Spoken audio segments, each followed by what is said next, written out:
국민 여론조사한 결과를 보면 전 국민 상대로는 저보민의 제가 1위였다고 하고요.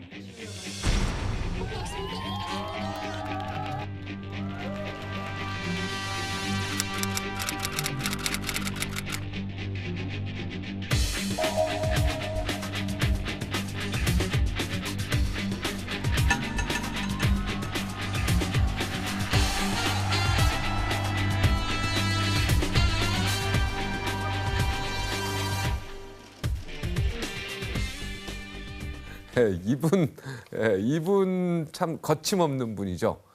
그래서 좀 조마조마할 때도 있죠. 그래서 뭐 논란의 아이콘이다 뭐 이런 별명도 좀 있으시고요. 하여튼 이분 소신이 있습니다.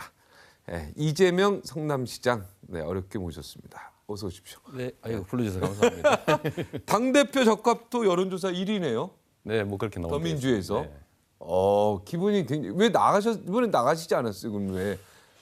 그게 이거 단순한 일이 아니죠. 전당대회 때. 제가 이제 국회의원 같으면 무조건 나왔겠죠. 그런데 이 시장이라 이 정치적 활동에 제약이 있습니다. 그러니까 선거에 관한 발언을 하면 안 돼요. 근데 뭐 일시적으로는 시장직을 이제 겸하면서 할 수도 있겠지만 당장 내년 재보궐선거가 벌어지면 이 선거에 관한 발언을 못하는 그런 당대표가 될 수가 없지 않습니까? 그러면 시장을 사퇴해야 되는 문제가 발생하는데 계약 위반이죠. 그게 제일 큰 부담이었습니다. 잠깐만 2년 남았죠? 지금 다시 그렇죠. 지방선거가요. 내년 재보궐선거 전에 그만둔다면 거의 1년 6개월 전에 그만두는 꼴이 됩니다. 내년 재보궐선거 전에 그만둔다면. 그러면은 내년 대선 때도 계속 시장은 계속 하고 계시고요. 그러려고 합니다. 내년. 그래요? 그러니까 대선에 안 나가시는 거예요? 아니 그게 후보가 돼야 나가는 거지. 그러니까 이제 경선에 이제 돌입할 거 아닙니까? 내년 한 여름 정도 되면.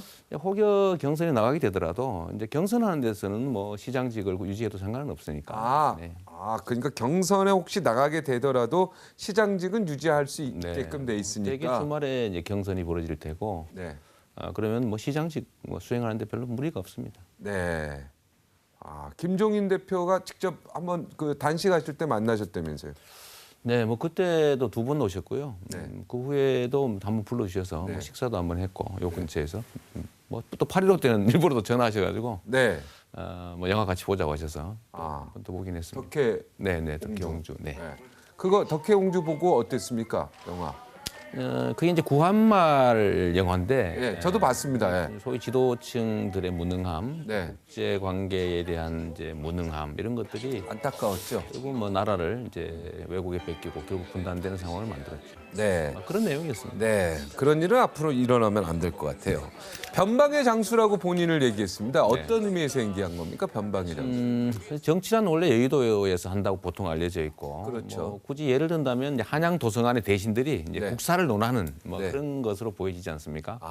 근데 저는 이제 지방에서 행정을 담당하니까 이제 변방 장수 비슷하죠. 그러나 뭐 외국의 침략으로부터 경계선을 지키고 또 국민들 살림을 잘하게 하는 거 이거 중요한 일이니까. 고을 원님이나 뭐 변방 장수 이런 거 아니겠냐? 이성계 아닙니까? 이성계가 변방 지키다가 위화도 해고하지 않습니까? 원래 변화는 변방으로부터 온다 이런 얘기도 있긴 하죠. 변화는 변방으로부터 제가 온다. 그래서 변방이라는 얘기는 아니고. 여하튼 지방의 행정을 담당하는 사람이다 이런 뜻으로. 그래도 이제 변방의 장수다 이게 이제 의미 있는 말 같다는 생각이 좀 들었고요. 변화는 변방에서부터 주체자들로부터 잘 오진 않는다. 당사자들이 스스로 변하기 참 어렵다. 결국 외부에서 변화가 강제되는 경우가 많은데 아무래도 시민들과 가까이 있는 뭐 이런 지방 또는 기층 바닥에서 큰 변화가 생길 가능성이 많죠. 성남은 부자. 지금 자립도가 어떻게 되죠? 자립도는 전국에서 한 5등 하고 있습니다. 그러니까 굉장히 좋잖아요. 이제 그렇다고 보통 부르죠. 부러워하죠. 다른 시장들이. 지방자치단체의 재정 자립도가 현재는 57%밖에 안 되고요. 성남시가 다른 데도 대개는 50%대 정도에 불과합니다. 근데 성남시가 부자인 건 맞는데 부자죠. 세금을 많이 내죠. 시민들이. 근데 정부에서 주는 교부금을 더하면 성남 시민들 1인당 세금은 더 적습니다. 이게 사실 억울한 면이죠. 다른 데보다 보통 한 28만 원 정도가 적더라고요. 그러니까 시민들이 내는 세금은 17만 원이 많은데 왜 부자 동네니까 땅값 비싸고 하니까 그런데 정부에서 교부금을 주지 않으니까 네. 이 자립단체라서 네. 교부금까지 더하면 1인당 세금이 한 28만 원이 적더라고요. 근데 오히려 여기서 더 덜어내면 더 격차가 커지죠. 여러 가지로 좀 손해를 보고 있다 이렇게 생각하시는 그러니까 거예요. 정부에서 국세에서 떼어서 지방에 지원하는 돈을 받지 않는 곳이기 때문에 네. 그까지 고려하면 다른 지역은 많이 받으니까 네. 정부에서 이제 그걸 더하면 더 많습니다. 예. 그런 게 좀 억울하다 이런 얘기죠.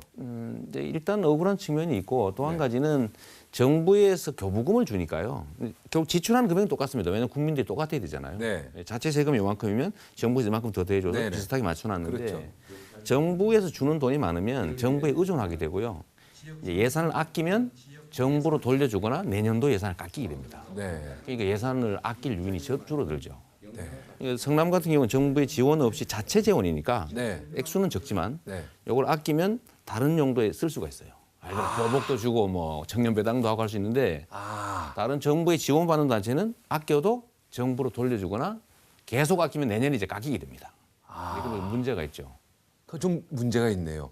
원래 아껴 쓰면은 또 좋아야 저축했다가 됩니다. 언제든지 또 내년에 쓸 수 있게끔 이렇게 돼야 되는데. 그거를 이제 학계에서 교부세의 역설이라고 합니다. 교부세를 주게 되면 많이 쓰는 사람이 많이 받게 되고 적게 쓰는 사람이 더 적게 받는 그건 잘못된 거. 그거는 공평에 어긋나네요. 그래서 국세로 걷어서 나눠줄 게 아니고 네. 지방세를 늘려줘야 된다. 그건 저도 찬성합니다. 지방세를 늘려줘야죠. 그렇죠. 그래야 네. 자율적으로 그래서 중앙 정부가 조금씩 작아지는 거 아닙니까? 작아져야죠. 뭐 사실 거쳐서 가나 바로 가나 같은데 지방의 자율성이 올라가게 됩니다. 근데 자율성이 올라간다는 건 아버지가 야 용돈 이렇게 주면 야 아버지 말 잘 듣게 되고 이렇게 되는 거 아닙니까? 맞아요. 근데 내가 스스로 그렇습니다. 국가에서 딱 네가 받는 거 오면은 저 밭에서 나는 소출은 네가 가져라 그렇지. 이렇게 하는 거하고 농사 지어서 가져와서 주는 건 다르죠. 그렇죠. 내가 받아서 주는 거랑 다른 거죠. 그러면 이제 그 밭에 농사를 그러니까 열심히 완전히 짓겠죠. 다른 얘기예요, 이게. 그죠? 아주 본질적인 문제가 있어서 네. 그런 의존 재원 비중을 늘리게 된다. 네. 그리고 성남이나 뭐 수원, 용인 같은데 정말 열심히 해서 빚 갚았는데 네. 이제 다 갚고 나니까 도로 그만큼을 또 덜어내서 딴 데 도와준다고 하니까 사실 억울하죠. 네.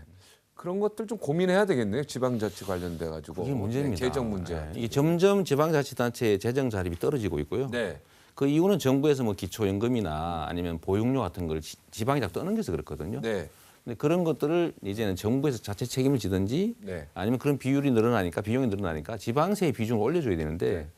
우리나라는 유럽이나 뭐 이런 데 비해서는 지방세 비중이 너무 낮죠. 20%밖에 안 되니까요. 그거 뭡니까? 단식은 왜 하신 거예요? 그 청년수당 관련해서 하신 건가요? 그게 아니고요. 네. 그러니까 지방 재정을 성남시가 손실을 보는 문제는 일차적인 문제고 네. 근본적으로 보면 아까 말씀드렸던 대로 전국에 243개의 지방자치단체가 있는데 그중에서 정부의 지원을 받지 않으면 부도가 나는 지방자치단체가 237개입니다. 7개만 남아 있는데요. 네. 자체 재원으로 필수 경비를 조달하는. 네. 성남시가 그 중에 하나. 그 중에 하나죠. 네. 그러니까 서울시 더하기 경기도 6개인데 네. 이번에 정부의 이 재정 조정을 강행하게 되면 그 중에 또 3개가 정부의 보조 없이는 자립할 수 기초적인 없는. 자립할 수 없는 자치단체로 전락하게 돼요. 네. 거기에 포함됩니까? 성남은 다행히 포함도 안 빠지죠. 되고. 그럼 네. 4개 남는 4개 4개. 남는 4개 중에 성남이 있는데 이런 식으로 하게 되면 지방자치가 권한과 예산의 독립이 핵심인데 네. 좀 독자적으로 하라는 거 아닙니까? 네. 그런데 정부의 재정을 의존하게 되면 실제 알맹이는 다 정부의 종속단체가 돼요. 네. 그 자치라고 하는 게 말만 자치고 실제 내용은 정부의 산하기관처럼 돼서 지방자치가 이제 무너지게 그러니까 되죠. 지방세로 국세로 받아들이는 걸 쉽게 해서 지방세로 좀 돌려야 되는 거 아니에요? 그렇습니다. 뭐 그게 핵심 아니에요? 그게 제일 중요한 네. 거고 특히 이제 이 이명박 정부 또 박근혜 정부 들어와서서 정부가 해야 될 일을 비용으로 안 주고 지방으로 떠넘긴 게 한 2조 원어치 정도 되고요 매년. 또 정부가 내야 될 돈을 지방자치단체에 그냥 떠넘긴 게 4조 7천억 정도 됩니다. 예. 이 계속 4조 7천억, 게다가 6조 7천억 정도를 지방자치단체가 그냥 똑같은 지방세 세입에서 떠안게 된 거예요. 네. 그러니까 재정 자립이 점점 떨어지겠죠. 네. 그럼 떨어지는 만큼을 정부가 또 국세에서 지원을 해주고 이러다 보니까 지방자치단체들이 체계적으로 네. 자치권이 거의 사라지게 된 거예요. 네. 그 문제를 돈의 문제가 아니라 지방자치의 존속의 문제다. 이게 민주주의의 뿌리 아닙니까? 지방자치라고 네. 하는 게. 그래서 민주주의를 좀 지켜야 된다. 그래서 강화문에 와서 제가 단식 동성을 하는 그런. 단식할 때는 어떻게 물도 안 먹습니까? 아니면 제가 물은 먹고요. 네, 물은 먹고. 또 감입차라고 하는 것도 먹고. 소금도 먹고 그런. 아, 소금도 먹고 감입차도 먹고. 네, 감산 비타민 D를 네. 먹고요. 예, 소금은 이제 탈수돼서 죽는 수가 있으니까. 옛날에 나는 사실인지 아닌지는 모르는데 옛날 YS 네. 단식할 때는 새벽에 빵도 좀 먹었다. 뭐 그런 얘기 있습니다. 그런 있는데. 얘기가 있죠, 소문이. 뭐 그런 유혹이 없는 건 아닌데 네, 솔직히. 우유는 먹었다 그러더라고요. 근데 초콜릿도 먹고. 저희는 먹나 안 먹나를 지키는 사람이 24시간 이거 지켜보고 있더라고요. 네. 먹나 안 먹나. 그래서 뭐 그래, 또 부도덕하고 그래서 저는 안 먹었습니다. 네. 제대로 단식한 사람이 한 명 있었대요. 네. 감옥 안에서 단식하면 그건 진짜 단식이래요. 물을 왜냐면 뭐 간수가 다 보니까. 보고 있으니까. 예. 예, 전두환 대통령이 제대로 단식 한 번 했다고 그 얘기를 제가 체중이 농담으로 쭉 들었습니다. 체계적으로 빠지기 때문에 사실은 뭘 그냥 먹고 이게 쉽지 않죠. 며칠 했죠 단식? 저는 예상보다는 빨리 끝나서요. 예. 김종인 대표께서 오셔가지고 당에서 책임지겠다고 네, 해서 며칠 했습니까? 10하루 만에 열 하루요? 끝났는데 몸은 좋아졌죠. 단식한 열 하루 하면은 몸은 좋아지죠. 막 속 안에 있는 게 깨끗해지고 그러니까. 뭐한 일주일이나 열흘 정도는 괜찮다는데 네. 저도 열하루 정도라서 괜찮은 것 같긴 해요. 네. 근데 조금만 더 가면 이제 위험하죠. 손상이 오죠. 네. 뭐 얻은 건 없죠. 단식해서. 아무래도 뭐 국민들이 지방자치 문제가 이렇게 단순한 같이 문제가 고민해보는 그런 시간. 이제 주요한 의제가 됐던 것 같고요. 네. 이제 민주당이나 이 야당이 또 관심 갖는 계기가 됐고 네. 특히 약간의 성과라면 이제 오늘 발표를 했습니다마는 1,000억을 삭감을 하되 네. 뭐 내년에는 250억, 내후년부터는 500억, 그 다음 해부터는 1,000억씩 삭감하겠다. 이렇게 약간의 충격 완화 장치를 만들어낸 정도. 네. 그 정도 얻었네요. 그 정도가 뭐 효과는 효과인데 사실은 그 대책은 못 되죠. 네. 네. 김종인 대표 특별히 좀 사랑하시는 것 같습니다. 특별한 관계가 있죠. 그렇지는 않습니다. 저는 뭐 당에 들어오신 다음에 뵙고요. 뭐 친인척 이런 건 아니시고 전혀. 당에 들어오고 나서. 근데 이제 최근에 근데 저를 한번 이제 단식하고 고생했다고 네. 이제 밥 한 번 사주신 것 같아요. 네. 그런 것 같고 다 만나셨는데 이제 저는 또 안 만났어. 혹시 제가 섭섭하지 않을까 생각했던 것 같고요. 다분 다 만나시잖아요. 뭐 이렇게 언급되는 그렇죠. 분들. 근데 저는 특별한 뭐 그런 인연을 갖지 못해서 그랬는지 8.15 때 불러주셔서 뭐 오늘 여기 왔는데 뭐 사드 배치 관련해서 또 뭐 성남시장이 뭐 사드 배치에 관련해서 또 성명 내고 이러는 것도 예 이것도 이거 오버 아니냐 뭐 이렇게 얘기하는 사람들이 있긴 있어요. 제가 뭐 성명을 낸 건 아니고요. 네. 제가 많이 하는 SNS 이제 아니, 트위터, 본인의 생각과 소신을 페이스북에 얘기한 거죠. 예. 제가 표현을 한 건데 네. 저는 사드 문제는 좀 대국적으로 볼 필요가 대국적으로, 있다고 네. 생각해요. 이제 극단적으로 얘기하면 이게 북한의 핵 미사일을 억제하기 위해서 하는 거라고 하는 게 명분이지 않습니까? 그러니까 북한의 핵 개발이나 미사일 개발에 대해서 이제 국제 공조가 매우 중요한데 이 문제 때문에 실제로는 대북 공조가 사실은 되게 크게 타격을 받았죠. 사드 배치로 제일 이익 본 데가 어디냐고 하니까 북한이다 이런 얘기가 있는 겁니다. 왜냐하면 대북 공조 체제가 무너지고 있잖아요. 그러면 한반도 안보에는 얼마나 크게 도움이 되냐. 우리가 궁극적으로는 한반도의 평화, 또 전쟁의 위험 이런 것들을 줄이고 평화의 안정성을 올리는 게 안보지 않습니까? 그런데 불안정성을 높이는 측면이 있죠. 예를 들어 한반도를 중심으로 해양 세력과 대륙 세력이 충돌하는데 우리가 이제 뚜렷한 주체성을 갖지 못하면 오히려 더 군비전 경쟁의 장이 되는 수가 있죠. 그래서 한반도의 긴장이 좀 고조되고 크게 좀 봐야 된다. 그렇습니다. 그다음에 이제 군비 경쟁이 격화되면 그 비용을 우리가 떠안게 될 테고 경제적 손실 문제를 떠나서 아까 말씀드렸던 실제로는 미국에게는 크게 국익에 도움이 되겠지만 실제로 한반도, 남한 우리 대한민국 정부에는 오히려 어쩌면 북한이 핵 개발이나 미사일 개발에서 좀 더 여지를 가질 수도 있다. 네. 억제 효과가 좀 오히려 떨어지지 않냐 이런 생각하는 거죠. 네, 알겠어요. 어차피 이제 뭐 또 결정이 됐으니까 네. 네, 이 부분에 대해서는 또 고민을 해야죠. 그렇습니다. 네. 중국 정부에 대한 설득이나 네. 또 협조 관계를 또 구축해야 될 테고요. 네. 부작용을 최소화하기 위한 노력도 또 해야 되겠죠. 김부성 씨랑 좀 통화합니까? 김부선 씨랑? 전혀. 전혀 통하지 않습니까? 뭐 SNS에서 엄청나게 막 저기 하시던데. 관심 있으신 것 같은데. 아니 천황은 잘 알죠. 우리 그래요? 제 프로에 좀 많이 출연해가지고. 예. 근데 뭐 그분은 2번씩이나 공개적으로 나오고 관계 없다라고 하신 분이니까요. 네. 뭐 그 얘기야 뭐. 네, 두 분이서 만나서 좀 이렇게 제가 화해도 하시고 좀. 저하고 뭐 싸운 일이 있는 것도 아니고. 뭐 그 SNS에서 서로 막 옛날에 공격하고 그래가지고. 저를 특정해서 한 얘기가 없고요. 네. 저를 특정했으면 제가 뭐 어떻게 했겠죠. 근데 그것도 아니고 뭐 쪼가리글 이렇게 쓴 거를 누가 합쳐가지고 뭐 성향은 두 분이 좀 비슷하신데 야권 성향이 강하신데 이게 무슨 그런가요? 여권 성향 강하진 않은데. 가급적이면 저하고 엮지 마십시오. 아 그렇습니까? 아 김무선. 네. 네. 제가 그분 굉장히 착한 부분이 있거든요. 네. 선한 부분이 뭐 있어서. 대선 때 잠깐 뭐 몇 차례 본 거 외에는 없어서. 네, 잘 모르겠습니다. 알겠습니다. 오늘 여기 나와서 야 나 좀 이 얘기 좀 하고 싶었다. 마지막 한 말씀 해주시죠. 하고 싶은 이야기. 글쎄요, 뭐 이렇게 불러주시니까 너무 고맙고요. 네. 아까 그 질문에 그 있던데 그건 왜 안 하셨어요? 어떤 거? 당 대표 출마 안 하는 거? 왜 튀는 얘기 자꾸 하냐 그래서. 이것도 곤란하실까봐. 왜 튀는 얘기 자꾸 합니까? 저는 시간 곤란하지 있습니다. 않고요. 예. 예를 들면 TV조선인데 자꾸 불러주고 이러시면 네. 제가 할 얘기가 있을 때 전달할 수 있잖아요. 그렇죠. 근데 이제 저희는 기회가 없으니까 이제 목소리가 좀 큰 편이고요. 좀 크게 하세요. 오늘 굉장히 작게 하시는데. 그러니까 아니 이 정도면 크게 하는 겁니다. 그래요? 하는 거고 관심을 끌기 위해서 좀 이렇게 오버하는 측면이 없다고는 할 수 없고요. 네. 다만 이제 세상 사람들이 볼 때 이게 그냥 튀기 위해서 하는 게 아니고 네. 제가 주장하는 바를 잘 타협하지 않으니까 쉽게 꺾지 않으니까 네. 그 상대 측 입장에서 되게 곤란한 측면이 있는 것 같고요. 그런 것들이 좀 이렇게 확대되는 것 같아요.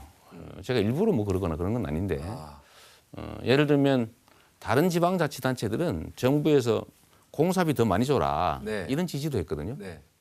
이거 시장에 거래되는 가격으로 공사 계약을 하고 있는데 표준 품셈이라고 하는 7% 비싼 걸로 다 주라고 지시를 하니까 네. 저는 반발하죠. 나는 못하겠다 이렇게 반발하고. 싸게 하는 살 수 있는데 왜 비싸게 하냐 이렇게. 근데 저만 이렇게 하고 있죠. 다른 전국의 자치단체들은 정부 지침에 따라서 비싼 공사 계약을 하고 있습니다. 그러니까 정부 지침이 잘못된 것들에 대해서 네. 지금 나는 버틴다 이거 아닙니까? 그렇죠. 그죠? 네, 예를 들면 그런 거 또는 지방자치단체가 이제 독자적 정책을 하라고 지방자치가 있는 건데 그렇죠. 정부에서 시키는 거 똑같이 할 거면 그냥 임명하지 뭐 하려고 그 비용 많이 들여가지고 뽑고 그럽니까? 근데 그 지역의 주민들의 의사를 수렴해서 그 지역 특색에 맞는 정책을 하라고 지방자치를 하는 거거든요. 다음에요. 네. 성남시장 하지 마시고 네. 국회의원 하세요. 그래서 지방자치 이거 시장 하셨잖아요. 이 경험을 토대로 법을 만드는데 지방자치 이거 문제는 발전법 만드는데 거기에 일조하세요. 법을 만들어도 정부에서 법을 안 지킨다니까요. 예를 들면 공사비를 시장 가격으로 하라는 건 법으로 돼 있는데 지방자치단체는 공사비를 더 줘라 이런 법에 어긋나는 지시를 한다고요. 예를 들면 그런 것들을 다른 자치단체는 정부의 재정에 의존을 하니까 아무 말을 못 해요. 근데 저 같은 경우는 이제 반발하고 하니까 또 신문에 나고 뭐 청년 배당이니 뭐 이런 거 하지 말라는데 자꾸 하니까 막 소송하고 이러니까 그래서 시끄러운 거지 제가 일부러 뭐 쓸데없는 노이즈를 일으키는 건 아닙니다. 네, 알겠습니다. 가끔 뭐 SNS에서만 하지 마시고 하시고 싶은 말씀이 있으면 전화 주십시오. 그럴까요? 네, 모시도록 하겠습니다. 자주 불러주십시오. 예, 고맙습니다. 감사합니다. 감사합니다. 고맙습니다. 예.